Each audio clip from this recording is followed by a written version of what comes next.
Merci Madame, Messieurs de votre fidélité au programme de Mikuba Télévision. Bienvenue à ce grand direct d'aujourd'hui. Voici d'abord les titres phares. Les officiers rwandais, membres de l'état-major de la force régionale de la communauté des États de l'Afrique de l'Est, ont été ordonnés de quitter le sol congolais. C'est une annonce faite par le général-major Sylvain Ekenge, porte-parole de l'armée. Au Lualaba, le secrétaire exécutif provincial de la Commission électorale nationale indépendante a fait un état des lieux sur l'opération d'enrôlement et d'identification des électeurs qui a été lancée depuis le 25 janvier en province. Ceci suite aux multiples plaintes enregistrées sur le terrain.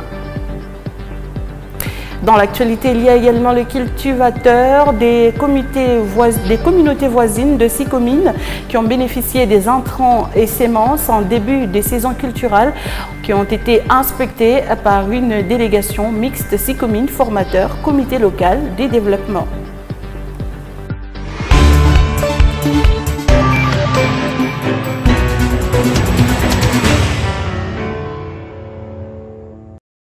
Merci de nous choisir pour vous informer. On va ouvrir ce grand direct par cette nouvelle partie de l'aéroport de Rome à 8h29. Ce 31 janvier, le vol papal a atterri à 14h35 sur le tarmac de l'aéroport international de Njili à Kinshasa pour son 5e voyage en Afrique depuis 2013. Le souverain pontife a été accueilli par le Premier ministre Jean-Michel Samalukonde Kyenge avant de rejoindre le palais de la Nation, salué par la population. Au palais de la Nation, le pape a été accueilli par le président de la République, Félix Tshisekedi Tshilombo, pour des honneurs au jardin de ce palais civil. Le pape et son hôte ont chacun prononcé un discours devant les autorités civiles. La visite de l'évêque de Rome en République démocratique du Congo prendra 4 jours.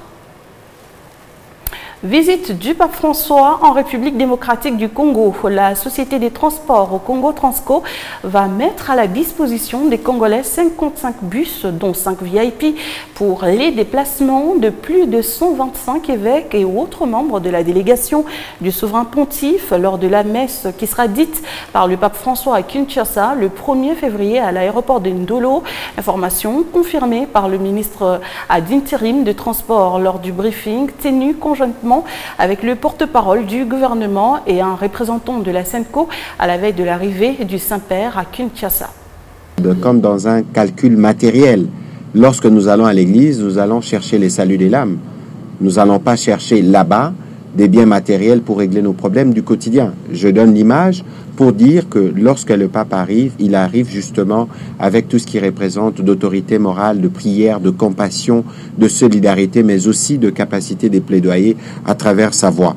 Vous avez dit ce sera une vitrine pour le Congo. C'est justement l'un des bénéfices de cette visite papale. Je pense que c'est une occasion qui va s'offrir au pays pour se faire entendre, pour porter les messages plus haut. Lorsque nous parlons justement de changement de narratif, c'est parce que nous pensons que le Congo est mal raconté. Il ne faut pas définir le Congo sous les prismes de la violence, sous les prismes de la guerre. Nous ne réunions pas cette réalité, mais je pense qu'au Congo, il y a des jeunes qui sont résilients, qui font vivre ce pays. L'idée pour nous, c'est de nous assurer que la circulation est fluide et on ne va pas empêcher les fidèles ou ceux qu'ils veulent d'aller assister à la messe papale parce que c'est un événement qui arrive une fois dans la vie. Et on ne sait pas quand est-ce que le pape viendra pour la prochaine fois. Et donc, nous nous sommes dit, ceux qui, généralement, occupent le trafic en matinée, c'est les élèves. Donc, on a décidé que ces jours-là, les écoles seront fermées. On réduit déjà l'intensité du trafic. En deuxième lieu, c'est un mercredi.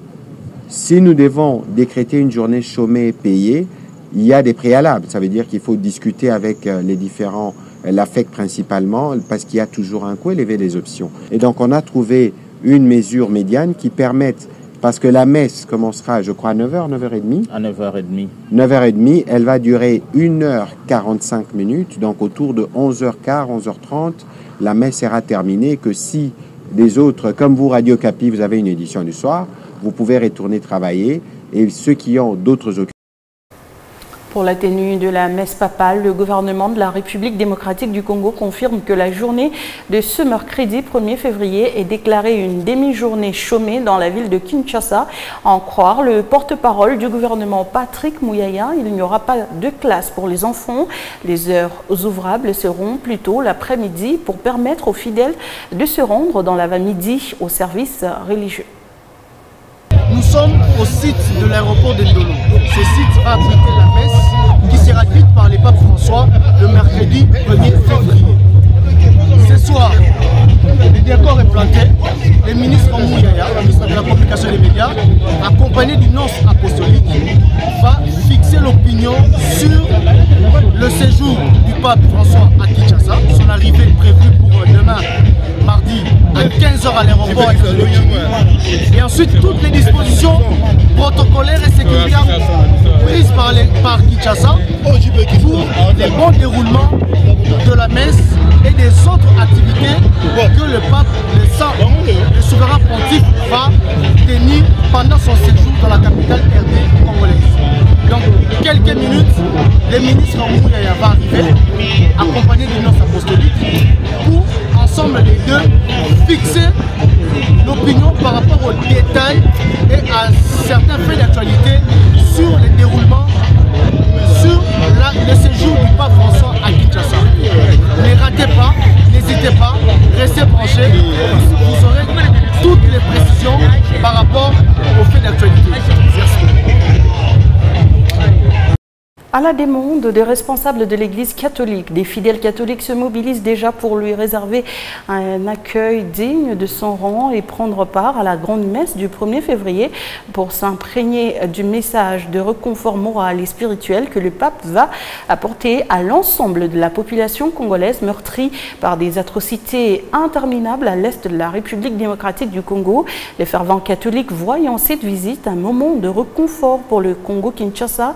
D'après les catholiques, le pape se fera le porte-parole du Congo auprès des instances mondiales pour des solutions aux problèmes qu'il rencontre. Qu'il va organiser à gauche ou à droite, ça peut être inversé, mais le message est le même. N'oublions pas que dans le premier programme avant le report, il était prévu qu'il fasse un tour à Goma. Il voulait bien se rendre à Goma. Donc là aussi, il allait non seulement dire la messe, mais rencontrer des victimes des atrocités de la guerre de l'Est. Et avec l'aide du gouvernement, bien sûr, ce qui ne pouvait plus se faire à cause de l'insécurité à l'Est, va se faire ici. C'est-à-dire, les victimes vont venir à sa rencontre. Les papes ne pouvant plus aller à Goma, Goma est venu à la rencontre du pape. Donc, plus fort que ça, on ne pouvait pas faire. Dans chaque pays, il y a une façon de faire passer le message au monde entier. Déjà, la rencontre avec quelques victimes des atrocités que connaît notre pays, j'insiste beaucoup, essayer de visionner de nouveau les messages qu'il a adressés le dimanche dernier lors de l'Angélus. Il a dit clairement, en parlant de la République démocratique du Congo, que ce pays a beaucoup souffert. Et il veut que le monde entier fasse maintenant ou attire, disons, son attention sur cette souffrance du peuple congolais. Donc je ne pense pas que ça soit simplement organiser une espèce de carnaval au Congo pour que cela soit entendu. Déjà, le message qu'il envoie quand il annonce son voyage au Congo en dit déjà plus. Et les rencontres qu'il va faire ici, regardez dans les différentes rencontres, les personnes ou les groupes choisis, c'est déjà des messages forts qu'il veut envoyer au monde. Puisqu'on parle de l'arrivée du pape François en République démocratique du Congo au Palais de la Nation, Félix Tshisekedi a salué l'expression de la proximité de l'Église au peuple congolais meurtri. Il a démontré combien le peuple congolais de l'Est papal. Regardez.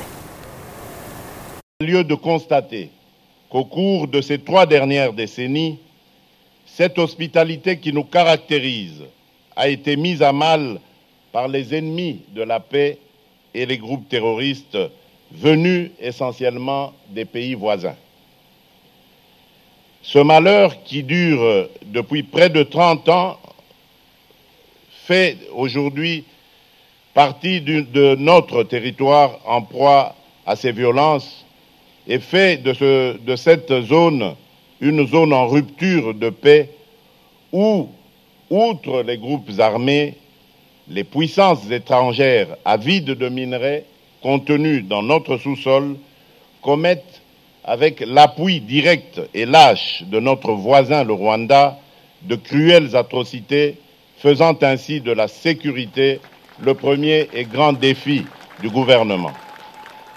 Nonobstant ce tableau sécuritaire préoccupant, le patriotisme ainsi que la détermination du peuple congolais pour la défense de sa patrie font sa force.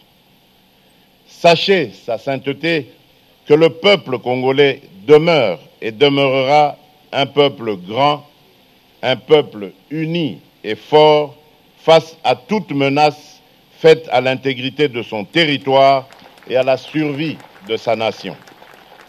À cet égard, sachez que je n'ai pas manqué de désigner le responsable et d'interpeller la communauté internationale lors de ma dernière intervention à la tribune des Nations Unies, ceci au nom de toutes les Congolaises et de tous les Congolais. Aujourd'hui, plus qu'avant, nous définit et nous caractérise comme nation. Aussi, les relations restent tendues entre la République démocratique du Congo et le Rwanda. Kinshasa pointe du doigt le régime de Paul Kagame de soutenir les terroristes du M23 qui sèment l'insécurité dans l'est de la RDC. Les autorités congolaises disent avoir épuisé toutes les voies diplomatiques pour espérer le retour de la paix dans l'est de son pays.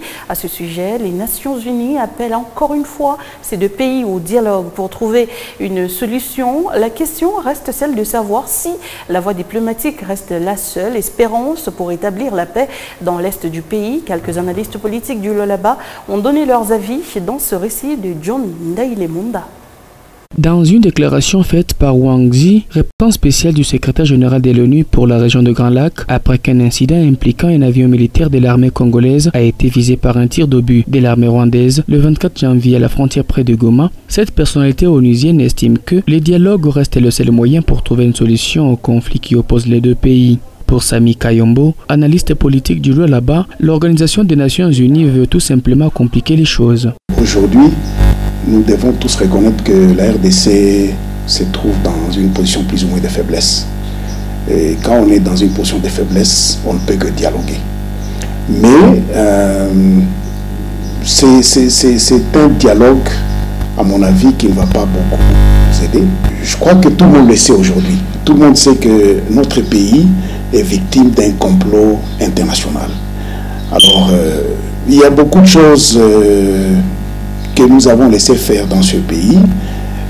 Plus d'une fois, nous sommes tombés dans des pièges qui nous étaient tendus par non seulement nos voisins, mais aussi certaines organisations régionales et même internationales.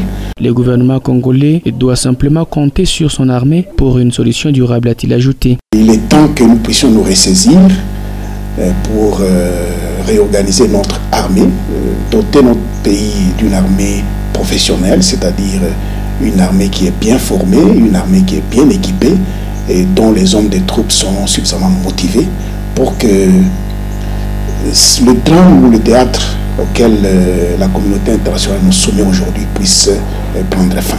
Soucieux de retrouver la paix à l'est de son pays, le gouvernement de la RDC, membre de la communauté des États de l'Afrique de l'Est, a bénéficié du soutien de l'armée régionale pour bouter l'ennemi hors du territoire. Mais cette mission est jugée inefficace selon la population impactée par ces atrocités. Les officiers rwandais, membres de l'état-major de la force régionale de la communauté des États de l'Afrique de l'Est, ont été ordonnés de quitter le sol congolais. C'est une annonce faite par le général-major Sylvain Ekenge, porte-parole de l'armée. Les détails dans ce récit de Linda Kalenga Mgango. Pour des raisons sécuritaires, la République démocratique du Congo a enjoint au commandant de la force régionale des États de l'Afrique de l'Est de rapatrier dans leur pays les officiers rwandais, membres du quartier général de la force basée à Goma. À en croire le porte-parole de l'armée, suite à cette décision, le Rwanda a rappelé tous ses officiers faisant partie de tous les mécanismes régionaux basés en République démocratique du Congo. En outre, les forces armées de la RDC ont rapporté des renseignements signalant la présence à Massissi d'un corps expéditionnaire des forces spéciales de l'armée rwandaise chargé de commettre un autre massacre ciblé contre de Tutsis congolais afin d'attribuer ces actes ignobles aux forces armées de la RDC et de trouver un alibi convaincant pour justifier devant l'opinion internationale la présence de troupes d'agression rwandaises en RDC. À 6 jours, les relations entre Kinshasa et Kigali sont davantage tendues. Un avion militaire congolais a été d'ailleurs visé et touché par un tir revendiqué par les autorités rwandaises qui accusaient le Sukhoi de violer son espace aérien. Le M23 soutenu par Kigali a repris son offensive sur plusieurs axes, combattant les FARDC, les milices locales et les Nyatura. La force régionale de l'EAC ne se bat pas non plus, se contentant de privilégier la voie du dialogue. Les échanges diplomatiques sont également au point mort. La dernière rencontre prévue à Doha entre les autorités congolaises et rwandaises ne s'est pas non plus déroulée. Les processus de Nairobi et de Luanda n'avancent pas non plus et l'exécution de la feuille de route censée organiser le retrait du M23 et normaliser les relations entre la RDC et le Rwanda est au point mort. Santé dans ce journal, ouverture ce lundi 30 janvier 2023 de la Foire mondiale de la santé dans le Moyen-Orient, une rencontre qui réunit les leaders mondiaux de la santé, les fabricants des équipements médicaux, les commerçants, les organisations et les professionnels dans le domaine sanitaire. Pour cette première journée, l'entreprise Afrix Marc Sarlou, spécialisée dans le domaine biomédical, a été représentée par son directeur général Jean-Marc Mwamba à Kabalou. Le détail dans ce reportage. C'est l'ouverture de la foire internationale de Dubaï à Rabel qui voit la participation de plus de 3000 compagnies qui exposent leurs produits. Nous sommes venus participer en tant que compagnie congolaise à cette foire suite aux objectifs que nous nous sommes fixés d'améliorer les secteurs de santé en RDC. Alors pour nous aujourd'hui, il était question de rencontrer nos partenaires existants pour pouvoir voir comment est-ce qu'on peut revoir nos stratégies pour le développement du secteur de santé en RDC. Voilà un peu en conclusion ce que nous avons eu à faire aujourd'hui. Demain, nous verrons d'autres partenaires et ainsi de suite jusqu'à la clôture de cette foire les jeudis.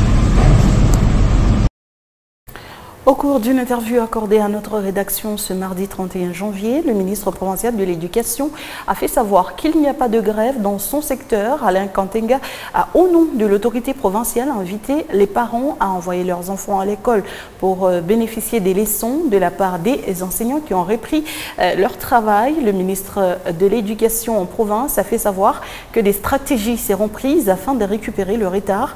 On peut suivre Alain Kantenga Kapenda dans ses propos recueillis par Oscar Kalambay et John Mwema. Ce mouvement a été déjà levé depuis très longtemps à partir de Kinshasa et partout ailleurs. Parce que dans les provinces sœurs comme de Okatanga, Olomami, Kalemi et partout ailleurs, les cours se donnent normalement. Hier, je réunis les enseignants, tendances confondues. Nous avons échangé avec eux et ils ont tous accepté. Aujourd'hui, je fais le tour des différents établissements d'enseignement primaire pour constater. Je me réjouis parce que j'ai vu les élèves, les enseignants dans les salles de classe en train d'étudier et ça, j'étais content. Je suis passé dans plusieurs écoles, je crois qu'ils ont suivi les mots d'ordre. Pour ce faire, je profite pour demander à vous les parents demain c'est mercredi. Tous les enfants, celui qui a 1, 2, 4 enfants à la maison qui n'allaient pas étudier de tout ce temps, les cours ont déjà repris. Nous avons déjà, la grève a été déjà levée parce que la grève, on ne la lance pas au niveau provincial, c'est au niveau national.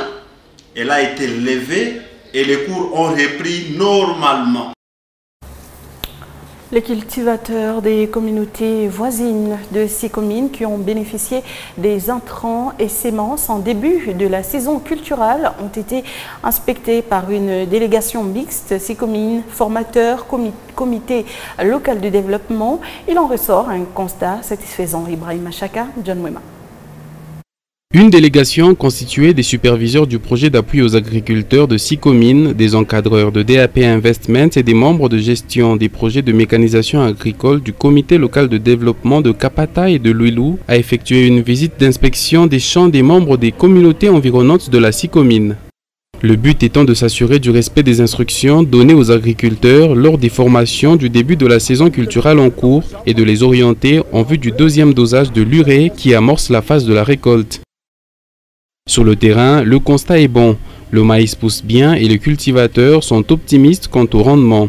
Trouvées dans leur champ, quelques cultivatrices remercient la sino-congolaise des mines et lui demandent de ne pas se limiter là. Elle dit, la SICOMINE nous a donné l'urée, le NPK ainsi que les semences. Justin Kandala, membre du comité local de suivi en charge de la gestion des projets de mécanisation agricole, exhorte les cultivateurs à suivre les instructions reçues des formateurs et à se tenir prêts pour la saison culturelle prochaine. Pour que le tracteur il faudra que nous dessouchions Mouzouri. Pour que le tracteur vienne, il faut que vous puissiez dessoucher le terrain. Et comme vous le savez, pour avoir des grands bénéfices, il faut cultiver sur des grands espaces, 1 hectare, 2 hectares. Vous devez donc bien préparer le terrain. Et à l'issue de la récolte de cette saison, la SICOMINE viendra afin de vous doter de nouveau des intrants pour la saison culturelle prochaine. Pour que Mourime prochainement Pour contribuer à optimiser le rendement des producteurs de maïs et mettre fin à l'insuffisance alimentaire parmi ses voisins, SICOMINE SA a remis aux communautés de Kapata, Mapendo, Biwaya, Mutaka et Yengue des intrants agricoles et les semences de maïs pour la saison culturelle 2022-2023. Je l'ai annoncé dans le titre, l'opération d'enrôlement et d'identification des électeurs a été lancée depuis le 25 janvier au Lualaba suite aux multiples plaintes enregistrées sur le terrain concernant notamment la non prise en compte du code QR, du monnayage des tickets d'accès. Le secrétaire exécutif provincial de la CENI a fait un état des lieux sur cette opération au Lualaba ce 31 janvier.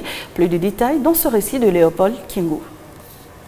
Selon Jean-Paul Tchikind, l'opération d'enrôlement et d'identification des électeurs évolue bien. Le secrétaire exécutif provincial de la CENI ne reconnaît pas la non prise en compte du code QR et mentionne que le monnayage des tickets d'accès au centre d'inscription n'est pas l'œuvre des agents électoraux. Non, ça doit être les cas isolés, mais je ne suis pas informé. Parce que les rapports que j'ai, c'est qu'il y a les gens qui s'enrôlent avec les pré-rap. Il y a les gens qui s'enrôlent. Maintenant, je ne sais pas c'est quel centre où les pré-rap ne passent pas. Parce que nous devons avoir les rapports pour aller voir qu'est-ce qui ne va pas. Est-ce que ce n'est pas l'opérateur de saisie qui ne parvient pas à mieux prendre les données ou bien quoi? Des monnayers, on donne $10 pour avoir les jetons, ainsi de suite. Enquête menée sur terrain, ce ne sont pas les agents comme tels. Il vient trop tôt matin, quand on distribue les jetons, lui il prend. Si c'est numéro 5 ou numéro 6, il a ça. Aux habitants de Jolicide dans le territoire de Muchacha qui se font enrôler dans la ville de Kolwezi, Jean-Paul Tchikind les prévient qu'ils seront obligés de voter là où ils se sont fait enrôler. Kolwezi est devenue une grande ville à tel point que beaucoup de gens habitent dans le territoire de Muchacha. S'il s'enrôle là-bas, il ne votera pas.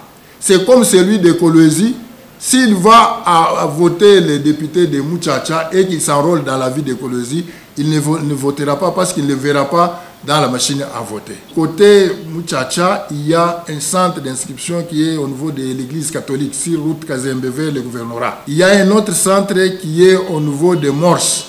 il y a une école là-bas, il y a un centre. L'enrôlement a été déjà lancé dans 4 territoires, sauf celui de Kapanga, à cause du retard dans la mise à jour du fichier. Les statistiques des électeurs enrôlés seront bientôt mises à la disposition du public, a-t-il renchéri. Lancement de la campagne de sensibilisation sur l'opération d'identification et d'enrôlement des jeunes à Louboudi et à Fongourmé par le CPJ. Le président du Conseil provincial de la jeunesse, Emmanuel Mouteb, a appelé les jeunes à s'enrôler massivement. Regardez. Après la présentation des civilités à l'administrateur du territoire de Louboudi, le CPJ a procédé au lancement de la campagne de sensibilisation des jeunes à l'opération d'enrôlement et d'identification des électeurs. L'administrateur du territoire a saisi l'opportunité pour sensibiliser les jeunes de sa contrée sur l'importance de l'enrôlement.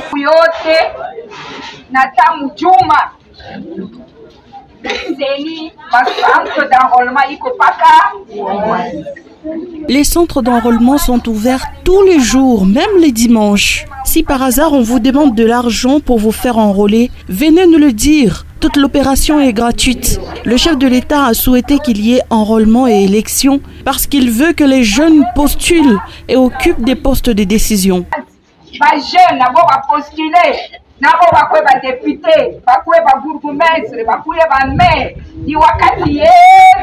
Le même exercice s'est poursuivi dans la commune de Fongourmé. Ici, l'activité a commencé par une marche à partir de la place Mukunto avec la participation des différentes structures de jeunes.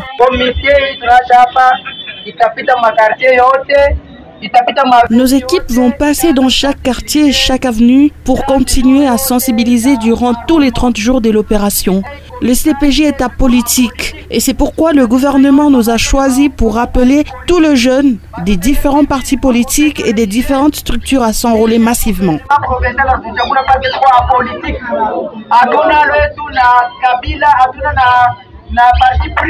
Une initiative saluée par le chef d'antenne de la Commission électorale nationale indépendante de Louboudi. Le Conseil provincial de la jeunesse a donc chargé le Conseil communal et territorial des jeunes de poursuivre la sensibilisation jusqu'à la fin de l'opération. Et pour motiver les jeunes des contrées reculées de la province à s'enrôler massivement, le Conseil provincial de la jeunesse organise une campagne de sensibilisation prévue pour les 5 territoires du Lualaba. Après le lancement de la campagne dans le territoire de Louboudi, le résultat est positif selon le président du Conseil provincial de la jeunesse qui fait une évaluation à mi-parcours de cette opération dans cet extrait choisi par John Sindier. Nous étions à Louboudi depuis le samedi. Nous venons de lancer la campagne de sensibilisation de grande envergure pour les 5 territoires. Dans cette campagne, nous insistons sur 4 points. Le premier point, les jeunes doivent avoir leur carte d'électeur parce qu'ils peuvent être éligibles ou électeurs. Du point de vue sécuritaire, généralement les jeunes sont très tracassés, ils sont plus tracassés quand ils n'ont pas de carte d'électeur, quand on les arrête la nuit. Vous allez voir que tout celui qui n'a pas la carte d'électeur est considéré comme Koulouna, il est considéré comme un délinquant. Et ils sont toujours marginalisés et maltraités. C'est pourquoi les jeunes doivent avoir la pièce d'identité comme carte parce qu'ils savent les protéger. Donc pour nous, c'est très important que les jeunes s'enrôlent massivement dans les 5 territoires. C'est pourquoi on a lancé les messages dans les 5 ou de toutes les langues de la province de Lualaba, afin que même les gens qui sont dans les fins fonds de Lualaba puissent quand même maîtriser qu'est-ce qu'il faut pour s'enrôler. L'enrôlement est un devoir civique, d'ailleurs gratuit, on ne paye aucun franc. Donc nous demandons aux jeunes de s'enrôler massivement. Et comme on a fini à Louboudi, cette fois-ci, ça sera maintenant d'autres territoires, à savoir les Dilolo, Sandoa, Muchacha, Kapanga. Puis on viendra maintenant faire une sensibilisation dans la ville de Kolwezi. Fin de ce grand direct d'aujourd'hui. Merci à vous tous, mesdames, messieurs, de votre attention soutenue. Le programme reste en continu sur votre chaîne.